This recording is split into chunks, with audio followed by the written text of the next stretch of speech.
తెలంగాణ రాజకీయాల్లో కీలక పరిణామం చోటు చేసుకుంది. తెలంగాణ కాంగ్రెస్ చీఫ్ గా మహేష్ గౌడ్ ను నియమిస్తూ కాంగ్రెస్ అధిష్టానం నిర్ణయం తీసుకుంది. ప్రస్తుతం ఆయన పార్టీ వర్కింగ్ ప్రెసిడెంట్ గా ఉన్నారు. తెలంగాణలో కాంగ్రెస్ అధికారంలోకి వచ్చాక రేవంత్ స్థానంలో పార్టీ పగ్గాలు అందుకునేది ఎవరా అని తీవ్ర ఉత్కంఠ కనిపించింది. అటు పార్టీ హైకమాండ్ కూడా చీఫ్ ఎంపికలో మల్లగుల్లాలు పడింది. చివరికి మహేష్ గౌడ్ వైపు మొగ్గు చూపించింది. టీపీసీసీకి నూతన అధ్యక్షుడి నియామకం కోసం అధిష్టానం పెద్దలు CM Revanth Reddy, deputy CM Bhatti Vikramarka, మంత్రి ఉత్తమ్ కుమార్ రెడ్డితో పలుమార్లు భేటీ అయ్యారు. ముగ్గురిని ఢిల్లీకి పిలిపించుకున్న అధిష్టానం వారి నుంచి అభిప్రాయాలు తీసుకుంది.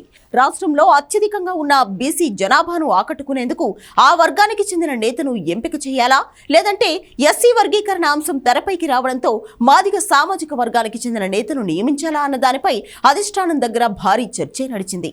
చివరికి బీసీ సామాజిక వర్గం వైపే మొగ్గు చూపించింది. మహేష్ కుమార్ గౌడ్తో పాటు మధు యాష్కి, ఎంపీ సురేష్ షెట్కర్, మాజీ ఎంపీలు అంజన్ కుమార్ యాదవ్, విహెచ్ ఇలా చాలా మంది పీసీసీ చీఫ్ కోసం పోటీ పడ్డారు. అయితే చివరికి మహేష్ గౌడ్ వైపు అధిష్టానం మొగ్గు చూపింది. నిజామాబాద్ జిల్లాకు చెందిన మహేష్ గౌడ్ కాలేజీ నుంచే రాజకీయాలపై ఆసక్తి చూపించారు. కాంగ్రెస్ విద్యార్థి విభాగం ఎన్ఎస్యుఐలో తన ప్రస్థానం మొదలైంది. అక్కడి నుంచి అంచెలంచెలుగా ఎదిగి రాష్ట్ర ప్రధాన కార్యదర్శి, నిజామాబాద్ జిల్లా అధ్యక్షుడిగా పనిచేశారు.